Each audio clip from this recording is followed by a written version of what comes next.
Popping Collars Podcast presents T-Shirts and You, Partners in Freedom. Hi, I'm Ricardo Avila. You may remember me from such podcasts as Popping Collars and Popping Collars. Hi, Ricardo. Oh, hi, Liz. It's Betsy. I want to show everyone how much I love Popping Collars by wearing your logo on a personal item of clothing. I'm curious, how do Popping Collars t-shirts get from your website to my door? Whoa. Slow down, Betsy. You've just asked a mouthful. Well, it all starts here at poppingcollarspodcast.com. We let the folks at Redbubble cook up some amazing concoctions with our podcast logo, including stickers, hats, coffee mugs, and yes, even t-shirts. And when the teas are just right, they get spit out from the internet into the real world. Ricardo, I have a friend who says there are no more t-shirts. Is he right? No, Betsy. Your incredibly wrong friend is just ignorant and has never heard of new merchandise. We have t-shirts perpetually being made in multiple colors and multiple styles or multiple fashion tastes. Shouldn't I just buy a book instead? Don't kid yourself, Betsy. If books ever got the chance, they'd take money off you and everyone you care about, and you would never get a t-shirt. Wow, thanks, Ricardo. I'll definitely get a t-shirt instead. Good choice, Betsy. Good choice. Get your t-shirt at poppingcollarspodcast.com. Just click the link at the top of the page that says Popping Collars merch and more and follow the prompts. You'll soon be the envy of all your friends. Pop, pop. The preceding ad is a work of fiction directly stolen from the television show The Simpsons. Popping Collars t-shirts will not make you the envy of all your friends. Books are not out to get you or your family. Greg adds these things because he thinks it's funny and doesn't consider the impact these statements have on people's livelihoods. Popping Collars is a silly little podcast that you should not take seriously, except when you should.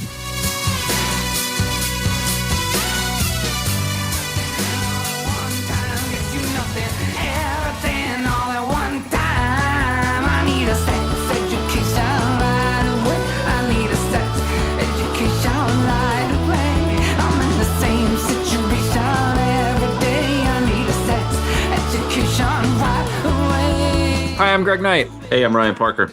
And this is PCTV, a Popping Collars side project where we randomly select a current TV show that you should be streaming right now. Ryan and I have each picked 6 shows apiece from the top streaming apps. And this month, we are talking about the Netflix series Sex Education.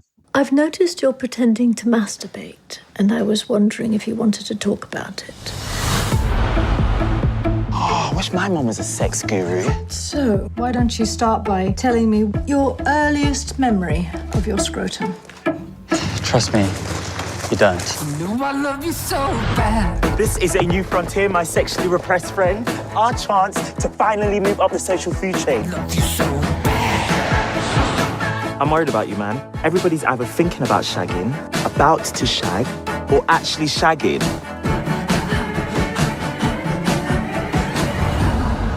The students at this school need your help and we need their money. I'll deal with the business end of things, and you can do the therapy. Therapy? Yeah, sex therapy. Like your mum. Wow, sex therapist. This could be awesome. It could be popular. I might have a mild to moderate crush on me. I'm addicted to wanking. My pubes are out of control. I wish I could be a normal kid with a normal dad, with a normal dick. There for the best 2 years of our lives.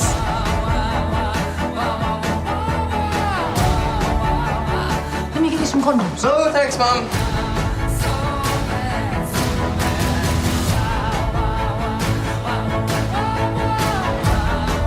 Stay out of my life. What kind of man do you want to be? What kind of man do you want me to be, Dad? You can't choose who you're attracted to. You can't engineer a relationship. I don't believe in love. You are who you are. Don't let anyone take that away from you. I still think it's weird a teenage boy's a sex therapist. Do you think you lost about half the audience just now? They're like, oh, no. We can't. This is about to get weird. Makes us uncomfortable. Like I go to a lot of places for my sex education. A religion podcast is not necessarily one of them. Ryan, I have a brief description of sex education. Would you like to hear it? Always. Boy, a brief description. We're going to have to really sort of unpack this. A teenage boy with a sex therapist mother teams up with a high school classmate to set up an underground sex therapy clinic at school. The end. It's perfect. But then, of course, it's also about human sexuality and body image and, what's taboo and how we talk about this very human experience that has become so distorted and complicated and shamed and all these things that, but the way you describe it, you think, oh, that could be like a Seth Rogen comedy movie, like a Judd Apatow comedy feature. But we have multiple seasons of shenanigans of Otis and his friend Eric and Maeve and all these other great characters. Yeah, and I guess that's really the key that I would highlight is that this is a story about teenagers. Yeah, it's a story about this kid and his mother and sort of the awkwardness of having, what is it, Dr. Ruth, for a mother or something. I guess Dr. Ruth would be, that's an old reference, to have like, She just, R.I.P. She just passed away recently. That's right. Yeah. Yeah. But really where the show finds its footing is in the relationships that these teenagers have with each other and what those teenage dynamics are and how, as a teenager, sex is, maybe one of the most awkward things about your life. Yeah. That and your complexion. Right. Yeah. Yeah. I don't know kind of where we want to go here because I have a lot to talk about just in terms of the aesthetic of the show, kind of the cinematic side of the show as opposed to like the thematic stuff. I mean, because that's all pretty apparent. It's kind of there for the taking. So I don't know where you feel like starting with this because there's a lot here. You've watched, like you told me, you crammed 4 seasons into probably 4 days. I'm exaggerating, but my wife Amy and I watched it over time. So like each new season, we would binge it, right? You have a much more immediate connection to maybe the specifics of the show, but I kind of have some overall opinions. And so I'm happy to kind of go where you want to go with this one. Well, that's interesting. Just to comment on that really quickly, I think that probably binging 4 seasons versus reestablishing yourself with the show from season to season probably affects the way that you like the show or sort of understand the show. However, I think you're right because I see your notes. Sorry, I see your notes and I'm like, that's interesting. We never felt that way because I don't know if you want to talk about what I'm referring to here, but we didn't feel that way. So what's your So you were probably soaking in the vibes each time it came back, right? Yes. As opposed it was like returning to what's the narrative thread running through all this stuff. Yeah. Exactly. Let's start with why did you pick this show? And then go into what are your initial sort of takes on the show. Yeah, fair enough. And I think you're right. The vibe is that's a great comment. It was like when it came back each new season, because you would go, a year and a half, 2 years in between each new season. And it did feel like a homecoming, to borrow the school metaphor. And it felt like returning to a place that we really liked. And you're right. This show really is a vibe. And we could talk about this later, but the aesthetics of the show, it almost takes place in kind of a fairy tale setting, especially where Otis's house is in the mountains. I mean, it's beautiful. It's a beautiful small community. And, I've looked it up every season. Where is this? Because I want to go visit wherever the locations were. But so I picked it because we love British TV, kind of Anglophiles. So the setting for this was a pro for us when we were trying to figure out shows to get into. I think it's terribly funny. I think it's extremely well acted, great performances. You start to see as the seasons progress, actors' careers kind of take off. I mean, Asa Butterfield has been around forever and seems to, have a long future. And Cuddy Gagwa, I'm sorry if I'm like butchering that name, who plays Eric, I think is remarkable. Of course, he's turned this into Doctor Who. Of course, Hannah Waddingham is blown up with Ted Lasso. So I love all these actors. Of course, Gillian Anderson. And then I am for any sort of funny, irreverent, yet smart take on sexuality, because I think growing up in the church that we did not have that. So like I'm always up for any sort of conversation, humor, kind of inclusive approach to this topic and these themes. And I don't know, I think the show does a good job of that. Sure, it's like there can be excesses in the show, but those are often to make a point. And I mean, that's why I liked it. Let me ask you a question. Gillian Anderson. Yeah. Not British, right? I don't think so. Like, I think she's one of these Madonna people who's American, but has been living in England so long that she's adopted the accent and stuff. Yep. Uh-huh. Okay. Because I'm watching her, I'm like, I'm pretty sure you're not native to this country. Chicago native. There you go. Okay. Yeah. Perfect. I mean, listen, like I said, she's been living over there long enough that she can be Margaret Thatcher in The Crown at this point, and no one bats an eye. So I think it's okay. Yeah. Yeah. So you alluded to my thinking about this show, and here's what I said in my notes. Now, granted, I pounded out 4 seasons, like back to back to back.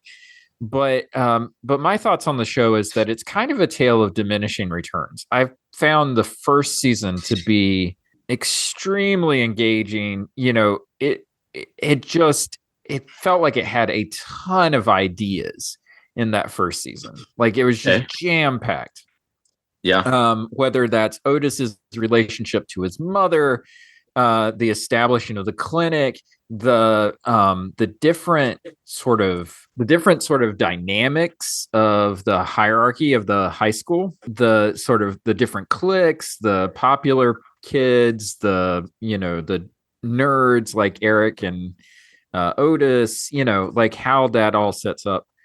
And it really sort of embraced this idea of like, sexuality comes in many different forms. One of the things that I really liked about the first season that I felt like they got away from in later seasons was that every episode kind of started 6 Feet Under style, with, how 6 Feet Under always started with a death. This always started with some sort of bizarre sexual encounter that then you had to, over the course of the episode, sort of unpack. And what you come to realize is that, sex it's something that, teenagers especially are attracted to, but they're not really good at, and they're not good at being, they're not really good at getting out of their own selves about it. So it becomes, like you said, and then you throw on religion and church and stuff, and it becomes like this whole source of shame and guilt and stuff like that. But also, like, just the act of sex itself has like shame and guilt and stuff built into it, because that like it's silly and fumbling and you're not doing it right, and like all of this stuff is kind of layered on top of it, right? And I loved the way that kind of unfolded over the first season. So there were 2 shows that reminded me of right out of the blocks. One was, it felt like a kind of successor, like a comedy successor to Skins. And I don't know if you remember Skins. I do. Yes. Old British show, teen drama that also involved like a ton of sexuality and stuff like that. But it reminded me of Skins a lot in the way that it really took seriously the lives of these young people and what it was that they were going through. And then when I talk about diminishing returns and sort of changing cast, and you alluded to this too, in the sense that a lot of these people got really popular and got other jobs in between seasons and stuff. And so the show had to kind of start reinventing itself, especially when you get to the last season. And that reminded me of Weeds, which started off with like this very sort of clear idea of what it was. And then as the show evolved and as actors came and went and stuff like that, it became like a totally different show by the time you get to the later seasons. I would say that if you binge it the way that I did, be prepared for the fact that the show that you start with is not the show that you're going to end with. I just think that ultimately the first season is the strongest season. And I was hoping that each successive season would be as strong, and it never quite got to that level for me. Yeah, I can understand your criticism where, it does, like all the ideas that you talk about, some of that stuff starts to fade away in terms of the clinic. I don't know what the word I'm looking for, but the sexual situations, like the scenarios that, like you say, kick off a lot of those episodes, that kind of fades away. I feel like it becomes a much more character-driven show as it progresses, and we're delving into more of the relationships between the characters. So, this may segue us into like favorites sequence or whatever, but I'm thinking particularly like Adam and his father. That's a major thing, and there's a lot to unpack there that I think is relative to folks who may be listening to this in like religious settings, right? The way oppressed people or oppressing people are also oppressed people, right? Like Adam's father is a practitioner and contributor to kind of a patriarchal cis hetero world, but he's also a victim of that. Mm-hmm. And then I think about Eric's sexuality in relation to his African heritage and his highly conservative community. And I think that through that line, that storyline in the final season was quite remarkable. The religious elements of that, I was all into that. But that is I agree with you. I'm back to your point. That's a very different thing than the first season. Like I don't even know that we see maybe there's one or two seeds planted about that in the first season, but it does go in a slightly different direction. So Eric's story is really interesting, especially when it comes to his family. In the first season, it was his father that we met, and his father was constantly saying, don't dress this way, don't wear this makeup, don't, draw attention to the fact that you're gay, especially to your mother. And then in later seasons, the father's gone and Eric's just totally out with the rest of his family. Like it feels like his sisters get pared down. It feels like he starts off with a lot of sisters and then he's down to 2 and stuff. Yeah. It's just like that whole family dynamic felt inconsistent. And yes, absolutely. When you get to the last season and it's Eric trying to figure out if he's called to be baptized in the community that he's a part of with his mother and his sisters. And that he loves, Right. Yeah, that is of a piece of the Eric that we saw at the very beginning. But the whole idea, it felt like for first season Eric, is hide your identity, don't tell people who you are. Like that was the whole thing with there was an episode where he and Otis were dressed in drag for to go to a Hedwig and the Angry Itch show, and Eric gets lost in London because Otis doesn't show up and stuff like that, and he gets attacked for dressing up the way that he was. And so it was very much like, hide who you are. Don't go out in public. Like, don't be out. And it's like, okay, that's an interesting story. But by the time we get to season 2, he's out and proud. And I'm totally fine with that. It's just not the story that we were given at the beginning. You know what I'm saying? Yeah. No, that's true. Yeah. I understand. What was your favorite sequence though? Is there something that stood out to you, even though you felt like it may be diminished as a whole?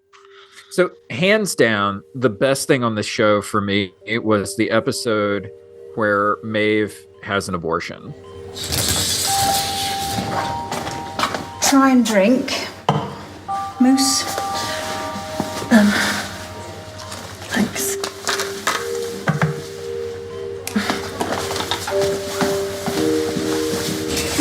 Hello, Sarah. I remember you from last time. Only vanilla left, I'm afraid. I don't like vanilla. I'm sorry, that's all we've got. Can you see if there are any chocolate ones left? We're all out. Yeah, but I know that you've got them, so can you just go and ask? Because I really don't like vanilla. It's not even a flavour. Like I said, we haven't got any. Yeah, and like I said, I don't like vanilla. So I just want a chocolate one. We're not a restaurant, Sarah. Maybe there'll be a chocolate one next time you're here.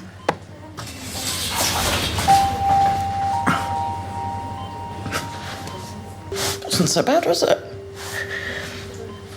don't like chocolate. Everyone likes chocolate. Not me.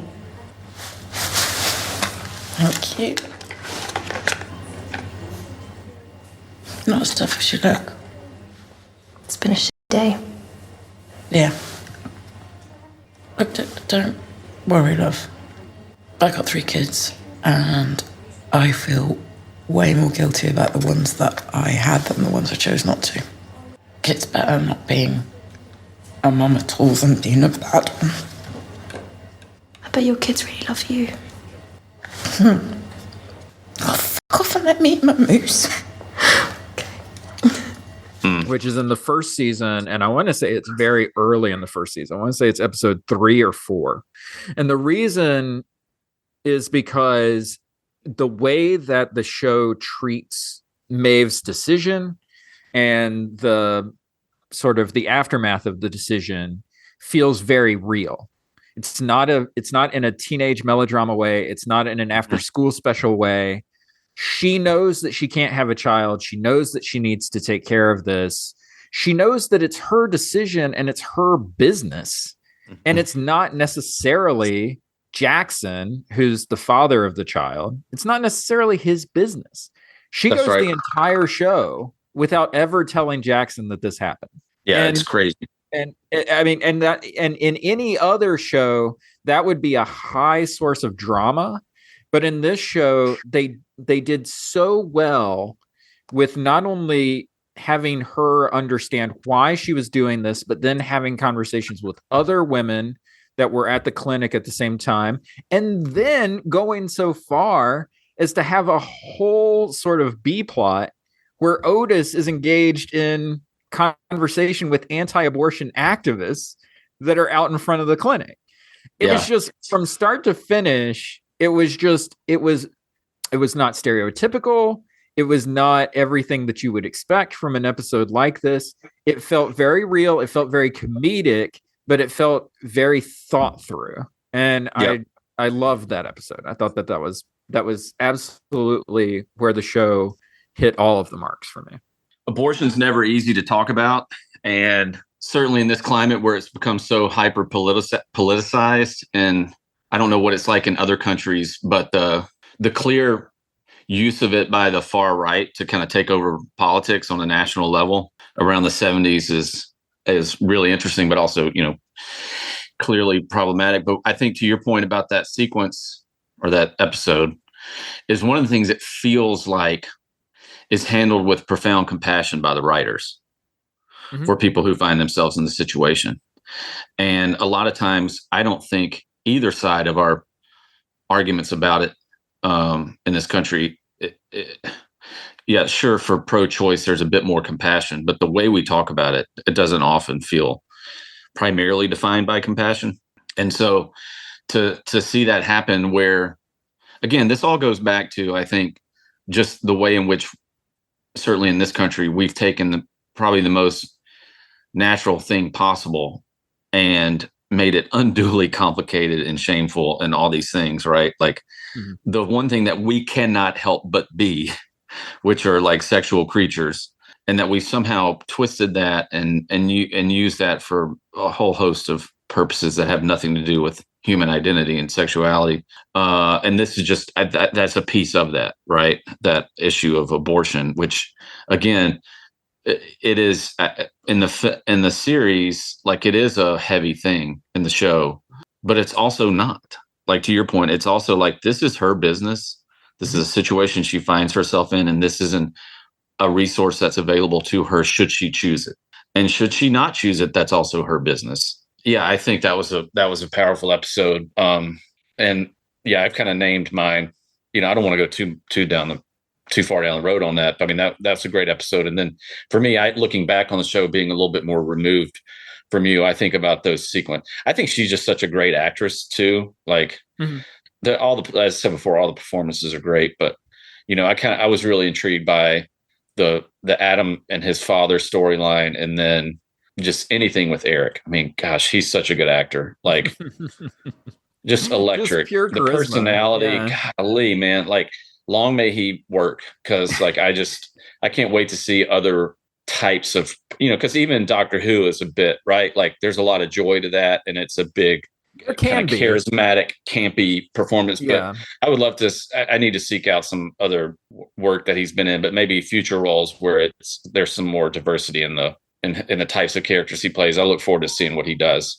Yeah, it feels like the Doctor Who, the Doctor Who that he's got is a very joyful doctor, which sort of reminds you of Eric a little bit. And then the other place where you would have seen Ncuti Gatwa, I think that's how you say it. I can't remember. But the other place that you would have seen him is in the background as one of the Kens in the Barbie movie. So it's like, yeah, that's right. Yeah, it's hard to get a sense of like range with him, but he has moments here where even that episode that I mentioned where he gets attacked, like that's a harrowing episode for Eric, and it's not the sort of smiling happy Eric that we come to see so many times in the series. Like he has moments where he's able to show real range on the show. It's just that ultimately, like, Eric is this source of joy so much that like that's the image that you sort of come away with him on. And I totally agree with you about Adam. I think that arc of Adam and his father is like it's actually, of all of the arcs on the show, all of the character arcs on the show, those two are the ones that feel like they actually come to a culmination. Yeah. Whereas everybody else feels like they're left with a little bit of a cliffhanger, like a little bit of an unresolved cliffhanger for everybody else. So. Yeah. Okay. Best performance? Hard for me, really. I just, even the supporting cast, I'm looking at the cast here, trying to think who like really pops and stands out for me, because again, I'm going to sound like a broken record. I think they're all really solid. I just want to make sure I get the name right here. Amy Lou Wood, who plays Amy. Again, the complexity of sexuality and like growing up and being a teenager and her situation about female pleasure, about being sexually assaulted, and the impact that has on her moving forward and her ability to physically connect and therefore emotionally connect with her peers and other folks. That kind of innocence being spoiled. Do you feel comfortable telling me a little bit about why you're here? Last term, I was sexually assaulted, and I thought that I was getting over it. But I don't think I am. I used to like my body, and I used to like having sex. But ever since it happened, I don't like the way my body feels. I don't like looking at it, and I don't like my boyfriend touching it anymore. That must be difficult for you, Amy. Do you think you could tell me a little bit more about the assault? I was going to school, and everything felt normal. And then I got on the bus, and there was this man. Sorry, I just find it hard to talk about it sometimes. It's okay. We don't have to talk about anything you don't want to. I just want to be the old me again. Well, you may never be the old you, Amy. But that's okay. As human beings, we are constantly changing and developing. And by processing this trauma, you may gain clarity on the event itself, and we can move you towards healing the relationship with your body again. Would you like that? Yeah, I'd like that. I thought she did a great job in that, but really, I don't really know who just really stands out.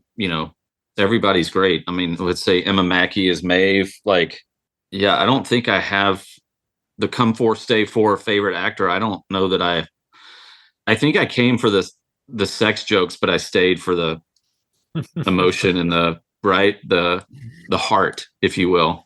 No, I think I agree with you. I think it really, there are aspects of the show where the ensemble get to really shine and get to do their own thing. And so it's hard to pinpoint someone. I guess if you had to come for someone, Gillian Anderson is the big name on the marquee. That's fair. Yeah. Because you're bringing not only like recent stuff like The Crown and stuff to it, but you're sort of catching up on where is the X-Files lady these days, and what's she up to, kind of. And when are we getting X-Files back? That's a franchise that it always shocks me every time that there's like a new movie or a new TV miniseries or something. I'm like, really? We've got more X-Files story to tell? Like, I can't believe it. I also love these like character actors that show up. Like, I don't know if I'm going to say his name right, but Jim Howick, who plays is it the band instructor? The short kind of pudgy guy who's just a science teacher. He loves teacher, the students. Yeah, he kind of does it all.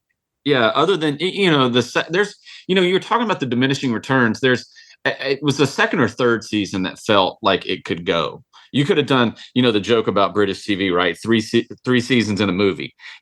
They could have done that, and I think when the bad principal takes over, right? That I think it's at season 2. That just felt a little. Season 3, yeah. But outside of that, most of the faculty here and the actors that play them, you could tell they love the kids. They're in it for the right reasons, and they want to be a source of support. They're not the like stern headmaster, even though there are a couple of those characters. But yeah, it's this one more than any is sort of hard because it's I don't know. I guess if you had to pinpoint someone, I would say Nkutigatwa sort of feels like a discovery here, Yeah, that's good.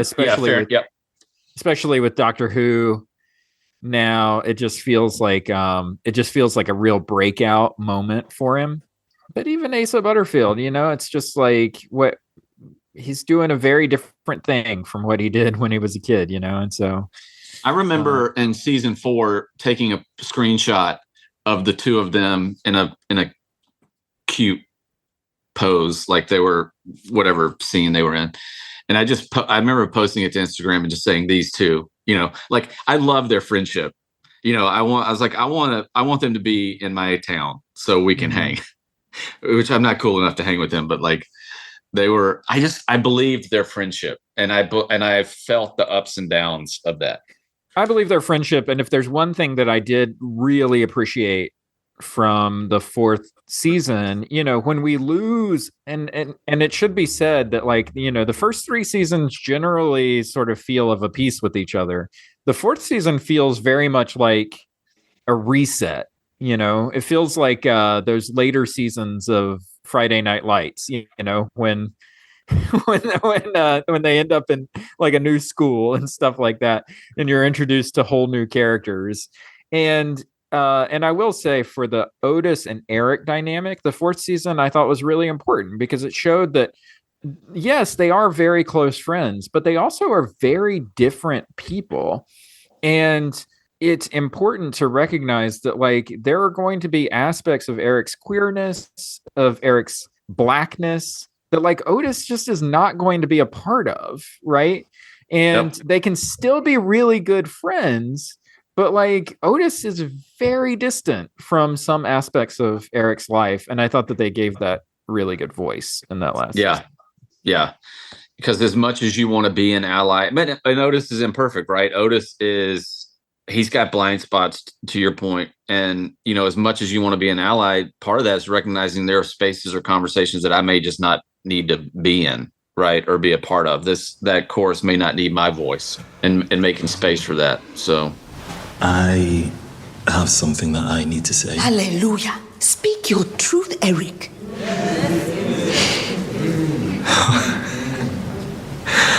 I don't know how you're all going to feel about my truth.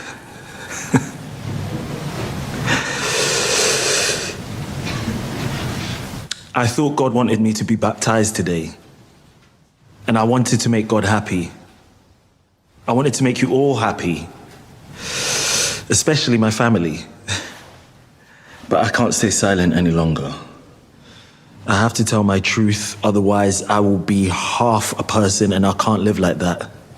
My name is Eric Effiong, and I'm a Christian and a proud gay man. I know a lot of you feel that what I've just said is sinful and that I need to pray for forgiveness, but you're wrong.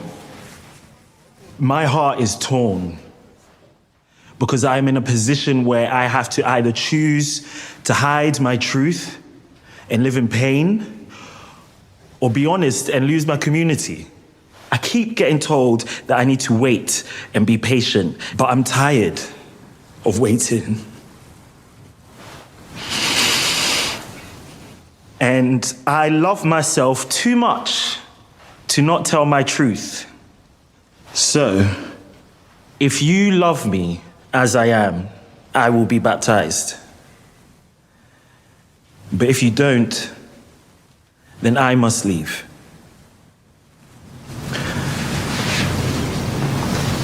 Do we have big ideas? Yeah.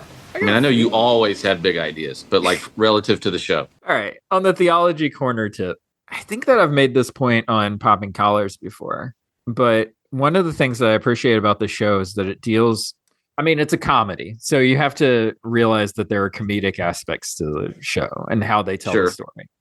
But it also does, I think, a fair job of taking seriously the sexual lives of teenagers, right? It really started getting my mind sort of thinking around this idea that, you know, sex feels so vitally important to teenagers because their sexual drives are just off the charts, right? Same way that like rock and roll feels very vital to like teenagers because they're trying to establish who they are and what their taste is and stuff like that. So like music, TV, popular art, fashion, like all of these things that you kind of ascribe to feel very vital when you're a young person.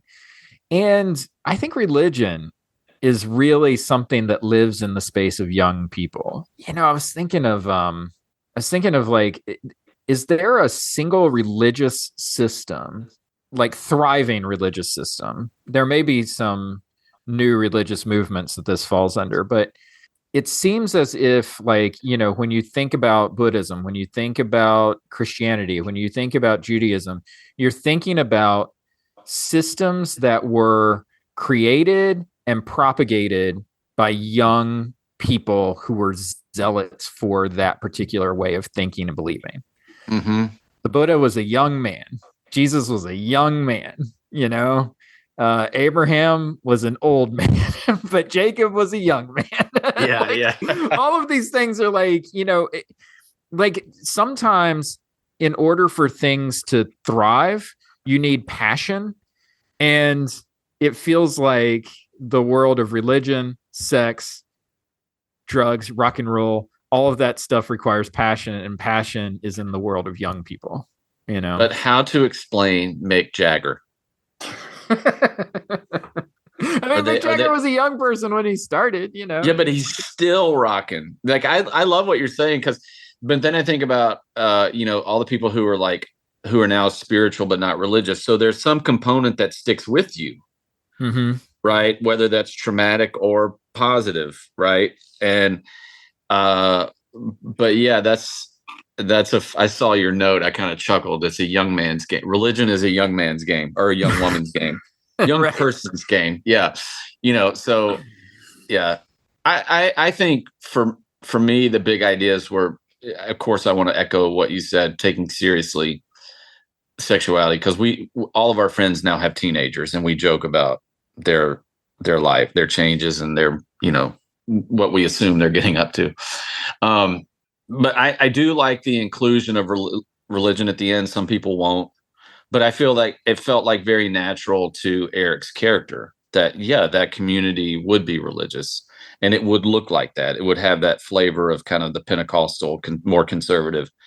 Mm-hmm. And that's going to be a problem for him. But I love the fact that he was so torn. It wasn't like this community was being overly negative to him, right? There's a deep love for him from folks in that community. In the pastor, even though he may not agree or understand or relate to his issue, like his sexuality and working through that and discovering who he is as a person, but like that kind of tension felt very real and welcome when it often is so caricatured and dumbed down.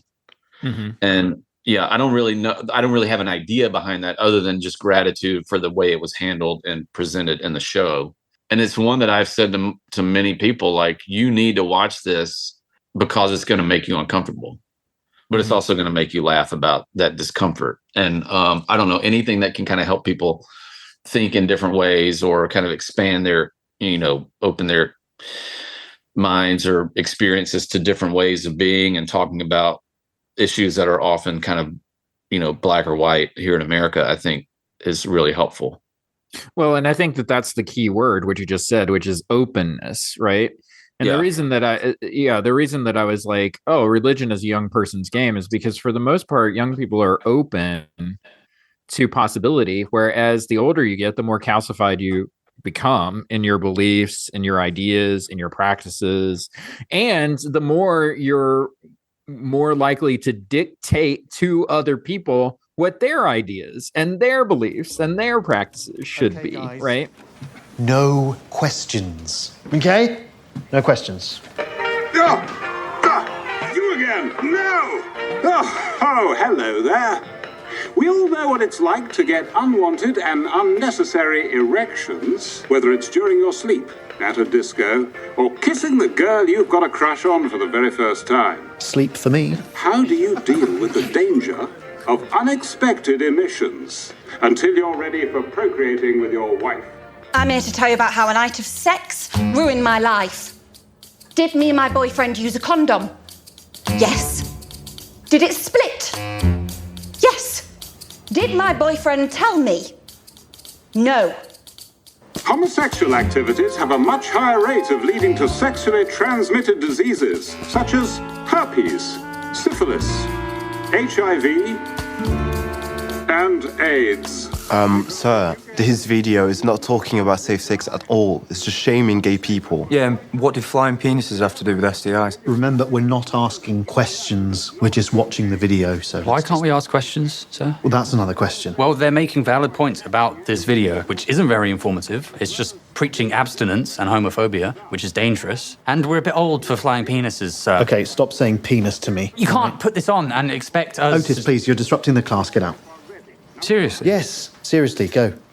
He can't say penis in sex ed, sir. I'm sorry, okay, but I could lose my job if I let you all ask me questions. Just watch it, please.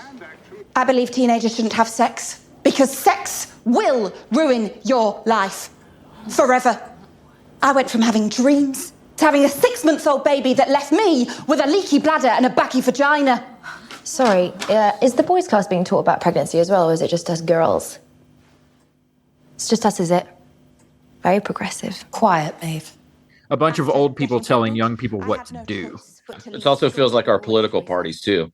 Yeah, and what I would argue is that actually violates what the text is saying and what the theology of all of these institutions seem to be, which is like, no, stay open, stay curious about the world around you, right? See God at work in what's happening. Don't start to create rules for yourself so that you define who God is. Let God be whatever God wants to be, right? Jonathan Sacks, a friend of mine, posted this quote from Jonathan Sacks. The test of faith is whether I can make space for difference. Can I recognize God's image in someone who is not in my image, whose language, faith, ideal are different from mine? If I cannot, then I have made God in my image instead of allowing him to make me in his.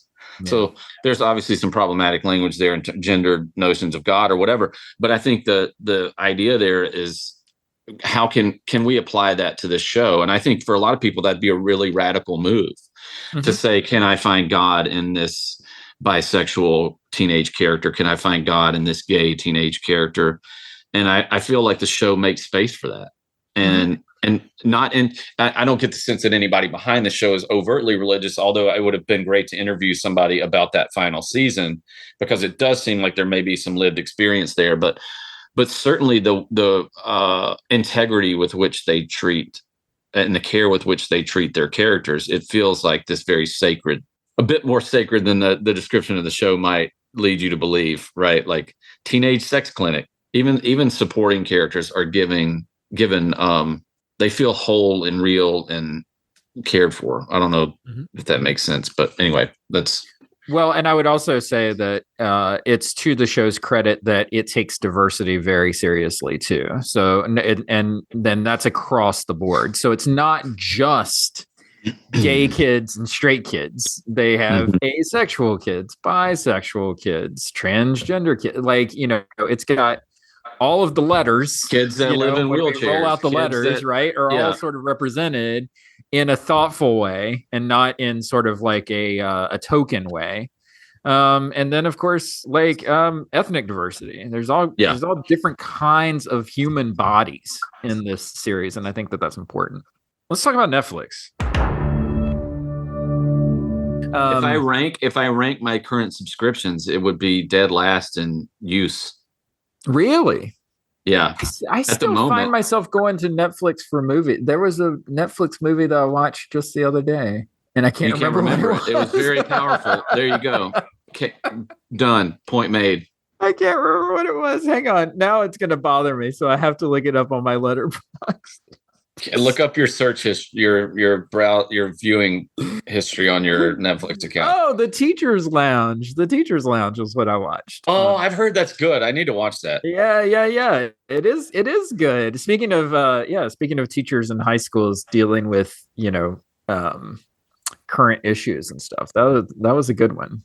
So Netflix, I think we've brought this up before, which is, and I know that I've said this on this pod, which is that Netflix is not an entertainment company. Netflix is a data and technology company. Yeah. And so Netflix doesn't care about what kinds of shows they put on, so long as those shows bring back subscribers and or get people to sign up for Netflix for that show. That's why Stranger Things is on Netflix over and over again, is because Stranger Things moves the needle on people subscribing to Netflix. And that's why a really good show like Glow is not on Netflix anymore, because people that liked Glow did not sign up for Netflix in order to watch Glow, right? There's something here about Netflix and production and how production can get disrupted by the metrics, and sex education falls into this category, I think. When you think about Netflix, I think there's a recent example of, and I could be off in making this correlation or connection, but I don't think I am. The strikes happened over these last few years, and like the most recent strike, this demand for better pay, and of course all these things that we want to support, the studios agreeing to it, and writers, actors, the folks that are doing the work right in the industry are thrilled. But just because you agree to terms doesn't mean you have to execute those terms, right?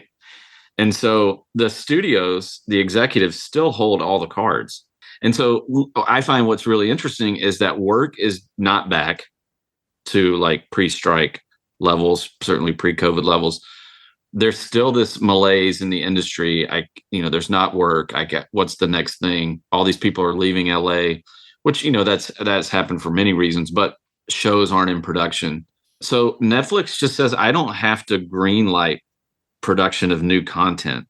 I can just go license basically the entire AMC library of shows, which just dropped on. So now I turn on Netflix and it's Preacher, Walking Dead, A Discovery of Witches, Interview with a Vampire, like all these shows and do the creators of those shows get a portion of that deal? I don't know, but that seems to me a far cheaper mode of putting up new content on there. To your point, they're not a studio, right? In that traditional sense of we're going to find, develop, or create new content. We're just going to go, and then I'm sure when this runs its course with the metrics, they'll go and do the same with another network and other shows. Yeah, they're already doing it. They've got Max shows that Warner Brothers has given up on hosting on their platform and have given back to Netflix. Before the streaming wars started, what Netflix was built on was Friends reruns and Office reruns. And like people just having that running in the background of their lives while they were doing something else around the house, right? Yeah, but what about the House of Cards of it all? Like the original programming. I think that was when they were seeking prestige, right? So they were looking for like, we need to be more in the prestige TV conversation. Like HBO. Like, how can we be HBO? So they started doing House of Cards, and then they also started fishing for an Oscar that they were never going to get because the industry was never going to award Netflix. No matter no matter how good Roma was, it was never going to win Best Picture, right? Yeah. Because the Academy was not going to award Netflix. No matter how many David Fincher movies he makes for Netflix, the Academy's not going to award The Killer or Mank with a Best Picture award, Yeah. Now that we're sort of post streaming wars, or we're in like whatever the current streaming wars situation looks like, it's reverting back to that old Netflix model of people saying, we've got this thing, nobody's streaming it on our service, let's just sell it to Netflix and maybe people will watch it there. And that's how you get Seinfeld as the new Office, which is just like this thing that runs in the background of people's lives, and it's just like, it's wild. Oh, I'm watching. I will have to say, on my, when I'm good, my daily bike workout, I'm watching Vikings. Yeah. Which is streaming on Netflix, and it's an old. Was it History Channel? Was that I think their it was first History foray Channel, into like peak TV, like their answer to Game of Thrones? But anyway, it's quite. I'm finding it entertaining. But again, that's not a Netflix show, right? Right. And what that means is that there are Netflix shows that if they are not getting the audience that Netflix wants, they will be gone tomorrow without any sort of like fond farewell, without any bon voyage. And it's hard to, what makes it hard to recommend Sex Education is that you have to be able to recommend a show to someone and say, I hope you don't mind cliffhanger endings or sort of unresolved endings, because there is sort of a dissatisfaction that comes with watching the last season and thinking, well, okay, I guess that's how it ends up for these folks. And you're not going to get, there's not going to be anything on the other side of the conclusion of this series because it's over, and because these actors have moved on to other projects, and because Netflix has given up on the show. And that can happen to any show at any time that Netflix has, and you have to be okay with that. Glow was the big one for me. I was like, I can't believe that's how Glow ended. Well, that's Industry Corner. There you go. Netflix, they rule the world. All right, let's spin the wheel. I'm going to solve. All right. Cornucopia cabinet. We are back to Netflix. We're doing back to back. You're gonna make Netflix. me open the app. What's your? It's yours. We're doing back to back Netflix, and so you did a more recent show. I think that I think it's my job on this podcast to bring back oldies.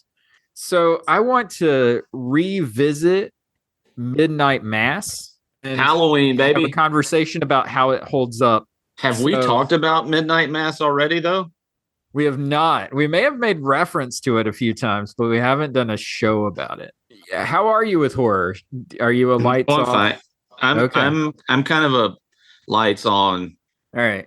I'm like medium. I would say if you're a chicken, you may want to brace yourself for this one. No, I'll probably watch it on my iPad in the middle of the day with my dogs around me and all the lights on. Ryan, thanks for hanging out with me at the clinic. I'm glad I could answer all of your embarrassing questions on the show today. Yes. We'll see you next time for Midnight Mass. Thanks. I need a sex education line.